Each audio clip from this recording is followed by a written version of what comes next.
Hi, good morning. ಬನ್ನಿ ನಮ್ಮ day start ಮಾಡೋಣ ಬಿಸಿ ಬಿಸಿ ನೀರಿಂದ ವಿತ್ ಸ್ಪೆಷಲ್ ಡ್ರಿಂಕ್. ಇವ್ರು ಈ ಥರ ಕುಡಿತಾರೆ, ನಾನು ಈ ಥರ ಕುಡಿತೀನಿ. ಡ್ರಿಂಕ್ ಕುಡಿದು ಒಂದು ಸ್ವಲ್ಪ ಎಕ್ಸಸೈಸ್ ಮಾಡಿ ನಮ್ಮ ಡೇನ ಸ್ಟಾರ್ಟ್ ಮಾಡೋಣ. Come all of you. ಇದು ಸಂಡೇ ಸ್ಪೆಷಲ್ ವ್ಲಾಗ್. ಇದು 2 ಡೇಸಿಂದ ಹುಷಾರಿರಲಿಲ್ಲ, ಕೋಲ್ಡು ಕೆಮ್ಮು ಎಲ್ಲ ಆಗಿಬಿಟ್ಟಿತ್ತು ಅಂಥೇಳಿ ಏನೋ ಎಕ್ಸಸೈಸು ವ್ಲಾಗ್ಸ್ ಏನೂ ಮಾಡಿರಲಿಲ್ಲ. ಬಟ್ ಇವತ್ತಿನ ಡೇನ ಸ್ಟಾರ್ಟ್ ಮಾಡೋಣ ಅಂದ್ಕೊಂಡೆ. ಸ್ಪೆಷಲ್ ಡ್ರಿಂಕ್ ಏನು ಅಂದರೆ ಒಂದು 15 ಡೇಸಿಂದ ತೊಗೊತಿದ್ದೀವಿ. ಅದು ಮಿಕ್ಸ್ ಪೌಡ್ರ್, ಅದು ಹರ್ಬಲ್ ಪೌಡ್ರ್ ಮೀನ್ಸ್ ಜೀರಾ, ಅಜಿವೈನು, ಸೋಂಪು, ಮೆಂತ್ಯ ಕಾಳು ಅವನ್ನೆಲ್ಲ ಚೆನ್ನಾಗಿ ಫ್ರೈ ಮಾಡಿ ಮೀನ್ಸ್ ಡ್ರೈ ಪ್ಯಾನಲ್ಲಿ ಫ್ರೈ ಮಾಡಿ ಅದನ್ನ ಪೌಡ್ರ್ ಮಾಡಿ ಒಂದು ಬಾಕ್ಸಲ್ಲಿ ಹಾಕಿಟ್ಟು ಬೆಳಗ್ಗೆ ಬಿಸಿನೀರಲ್ಲಿ ಒಂದು ಸ್ಪೂನಷ್ಟು ಹಾಕ್ಕೊಂಡು ಕುಡಿದ್ರೆ ತುಂಬ ಹೆಲ್ತಿಗೆ ಚೆನ್ನಾಗಿರುತ್ತೆ ಅಂಥೇಳಿ ನಾವೆಲ್ಲ ನಮ್ಮ ಅಜ್ಜಿ ತಾತ ಬಂದಿದ್ರಲ್ಲ ಅವರು ಕುಡಿತಿದ್ದಾರೆ ತುಂಬ ವರ್ಷದಿಂದ. ಅದಕ್ಕೆ ನಾವು ಟ್ರೈ ಮಾಡೋಣ ಅನ್ನಿಸ್ತು. ಒಂದು ಸ್ವಲ್ಪ ದಿವಸದಿಂದ ಟ್ರೈ ಮಾಡ್ತಿದ್ದೀವಿ. ಏನಾದರೂ ಬೆನಿಫಿಟ್ ಕಾಣಿಸಿದರೆ ನಾನು ನೆಕ್ಸ್ಟ್ ವೀಡಿಯೋದಲ್ಲಿ ಹೇಳ್ತೀನಿ.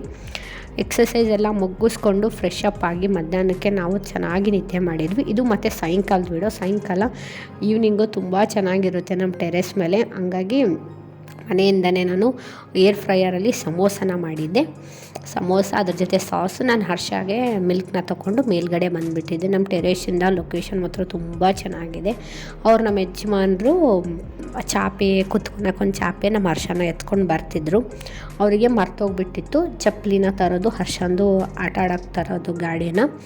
ಅವನಿಗೆ ಹೊಸದೊಂದು ತೊಗೊಂಡ್ಬಿಟ್ಟಿದ್ವಿ ಗಾಡಿ ಆಟ ಆಡೋಕ್ಕೆ. ತುಂಬ ಚೆನ್ನಾಗಿದೆ, ಅದ್ರ ಜೊತೆ ಅವ್ನು ಆಟ ಆಡ್ತಾನೆ. ಅದಕ್ಕೆ ನಂಗೆ ತೊಗೊಂಡು ಬಾ ಅಂತ ಹೇಳಿದರೆ ನಾನು ಮತ್ತೆ ಕೆಳಗಡೆ ಹೋಗಿ ಅದನ್ನ ತೊಗೊಂಡು ಬಂದೆ. ಅದನ್ನ ನೋಡಿ ನಮ್ಮ ಹರ್ಷ ತುಂಬ ಖುಷಿ ಆದ. ನಾವು ಹಂಗೆ ಸಮೋಸನ ಮಾಡ್ಕೊಂಡು ಬಂದಿದ್ವಲ್ಲ, ತುಂಬ ಚೆನ್ನಾಗಿ ಬಿಸಿ ಬಿಸಿ ಆಗಿತ್ತು. ಸ್ವಲ್ಪನೇ ಮಾಡಿದ್ದೆ, ಆಲ್ರೆಡಿ ಅದು ಒಳಗಡೆ ಫಿಲ್ಲಿಂಗ್ ಏನಿರುತ್ತಲ್ಲ ಅದು ಮಾಡಿದ್ದೇ ಇತ್ತು. ಜಸ್ಟ್ ಏರ್ ಫ್ರೈಯರಲ್ಲಿಟ್ಟು ಫ್ರೈ ಮಾಡ್ಕೊಂಡು ಬಂದೆ. ತುಂಬ ಟೇಸ್ಟಿಯಾಗಿ ಬಂದಿತ್ತು, ಕ್ರಿಸ್ಪಿಯಾಗಿ ಬಂದಿತ್ತು. ವಿತೌಟ್ ಆಯಿಲ್ ತಿನ್ನೋಕ್ಕೆ ಯಾರಿಗೆ ಇಷ್ಟ ಆಗೋಲ್ಲ ಹೇಳಿ. ನಾನು ವೆಯ್ಟ್ ಲಾಸ್ ಜರ್ನಿನ ಸ್ಟಾರ್ಟ್ ಮಾಡಬೇಕು ಅಂದ್ಕೊಂಡಿದ್ದೀನಿ. ನೆಕ್ಸ್ಟ್ ವೀಡಿಯೋನ ಅದನ್ನೇ ಮಾಡೋಕ್ಕೆ ಟ್ರೈ ಮಾಡ್ತೀನಿ ನಾನು. ನಮ್ಮ ಹರ್ಷ ನೋಡಿ ಎಷ್ಟು ಖುಷಿ ಆಗ್ತಾನೆ. ಆಟ ಆಡೋಕ್ಕೆ ಮಕ್ಕಳಿರ್ಬೇಕು. ಆ ಹುಡುಗಿ ನಮ್ಮ ಪಕ್ಕದ ಮನೆಯವಳು, ಅವಳಿದ್ರೆ ಮಾತ್ರ ಅವನು ತುಂಬ ಚೆನ್ನಾಗಿ ಆಟ ಆಡ್ತಾನೆ. ಒಬ್ಬರ ಜೊತೆ ಒಬ್ಬರು ತುಂಬ ಬೆರೀತಾರೆ ಅಂಥೇಳಿ ಅವಳಿಗೂ ನಾವು ಮೇಲೆ ಕರೆದ್ವಿ ಬನ್ನಿ ಅಂಥೇಳಿ. ಅದಾದಮೇಲೆ ಹರ್ಷಾಗೆ ಹಾಲು ತಂದಿದ್ನಲ್ಲ, ಹಾಲು ಕುಡಿಯೋಕ್ಕೆ ಅವನಿಗೆ ಮಾರ್ನಿಂಗು ಈವ್ನಿಂಗು ಕಂಪಲ್ಸರಿ ಮಿಲ್ಕ್ನ ಕೊಡ್ತೀನಿ ನಾನು. ಅವನಿಗೆ ಕೆಳಗಡೆ ಕುಡಿ ಅಂತ ಹೇಳಿದರೆ ಇಲ್ಲ ನಾನು ಮೇಲೇ ಹೋಗಿ ಕುಡಿತೀನಿ ಅಂದಿದ್ದಕ್ಕೆ ಮೇಲೇ ತಂದ್ವಿ. ಅದೆಲ್ಲ ಆಗಿ ಚೆನ್ನಾಗಿ ಒಂದು ಸ್ವಲ್ಪ ಕೂತ್ಕೊಂಡು ಅದು ಇದು ಮಾತಾಡಿದ್ವಿ. ಅದಾದಮೇಲೆ ನಂದು ಇವತ್ತು ಸಂಡೇ ಅಲ್ವಾ, ತಲೆ ಸ್ನಾನ ಮಾಡಿದ್ದೆ. ಅದೇನೋ ಗೊತ್ತಿಲ್ಲ, ಸಂಡೇ ಮಾತ್ರ ತಲೆ ಸ್ನಾನ ಮಾಡ್ತೀನಿ ನಾನು. ಅದಕ್ಕೆ ತುಂಬ ಚಿಕ್ಕಾಗ್ಬಿಟ್ಟಿತ್ತು. ಮಧ್ಯಾಹ್ನ ಮಲ್ಕೊಂಡ್ಬಿಟ್ಟಿದ್ನಲ್ಲ, ಹಾಗೆ ಇದು ಮಾಡಿ ಅಂಥೇಳಿ ಹೇರ್ ಕಟ್ನ ಮಾಡಿಸ್ಕೋಬೇಕು ಅಂತ ಇದ್ದೀನಿ. ನೋಡಬೇಕು, ಸ್ವಲ್ಪ ಶಾರ್ಟ್ ಮಾಡೋಣ. ತುಂಬ ಲಾಂಗ್ ಆಗಿಬಿಟ್ಟಿದೆ ಹೇರ್ಸು. ಬಾಚ್ಕೊಳಕ್ಕೆ ಅದನ್ನು ಮೇಂಟೈನ್ ಮಾಡೋಕ್ಕೆ ಒಂದು ಸ್ವಲ್ಪ ಕಷ್ಟ ಆಗ್ತಿದೆ ನನಗೆ. ಹೇರ್ಸ್ನ ಕಟ್ ಮಾಡೋಣ ಅಂತ ಪ್ಲ್ಯಾನಿಂಗಲ್ಲಿದ್ದೀನಿ. ನೋಡ್ತೀನಿ ನಾಳೆ ಹೇರ್ ಕಟ್ ಮಾಡಬೇಕು ಅಂಥೇಳಿ. ಅಷ್ಟೊತ್ತಿಗೆ ಅಪ್ಪ ಮಗ ಕೂತ್ಕೊಂಡು ಫೋನಲ್ಲಿ ಮಾತಾಡ್ತಿದ್ರು. ನಾನು ವಾಕಿಂಗೂ ಆಗುತ್ತೆ, ನನ್ನ ತಲೆ ಬಾಚ್ಕೊಂಡಂಗೆ ಆಗುತ್ತೆ ಅಂಥೇಳಿ ವಾಕಿಂಗ್ ಮಾಡ್ಕೊತ ತಲೆನೂ ಬಾಚ್ಕೊತಿದ್ದೆ. ಈವ್ನಿಂಗು ಟೆರೆಸ್ ಮೇಲೆ ಬಂದು ವಾಕ್ ಮಾಡ್ತೀವಿ. ಬೆಳಗ್ಗೆನೂ ಒಂದೊಂದು ಸತಿ ಟೈಮ್ ಸಿಕ್ಕರೆ ಬರ್ತೀವಿ. ಬಟ್ ಹರ್ಷ ಹೇಳಲ್ಲ, ಅವನಿಗೆ ಬಿಟ್ಟು ಬರೋಕ್ಕೆ ಮನಸ್ಸಾಗಲ್ಲ ನಮಗೆ.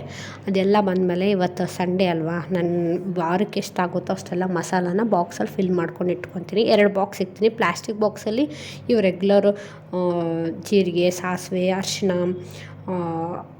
ಧನಿಯಾ ಪೌಡ್ರು ಇವೆಲ್ಲ ಏನು ರೆಗ್ಯುಲರಾಗಿ ಬೇಕುತ್ತೆ ಅದು. ಇನ್ನೊಂದು ಸ್ಟೀಲ್ ಬಾಕ್ಸಲ್ಲಿ ಮಾತ್ರ ಸ್ಪೈಸಸ್ನ ಇಕ್ಬಿಡ್ತೀನಿ. ಅಂದರೆ ಇಲೈಚಿ, ಲವಂಗ ಎಲ್ಲ ಫುಲ್ಲು ಅದೊಂಥರ ಚೆನ್ನಾಗಿರುತ್ತೆ ಸ್ಮೆಲ್ಲಿಗೆ ಅಂಥೇಳಿ.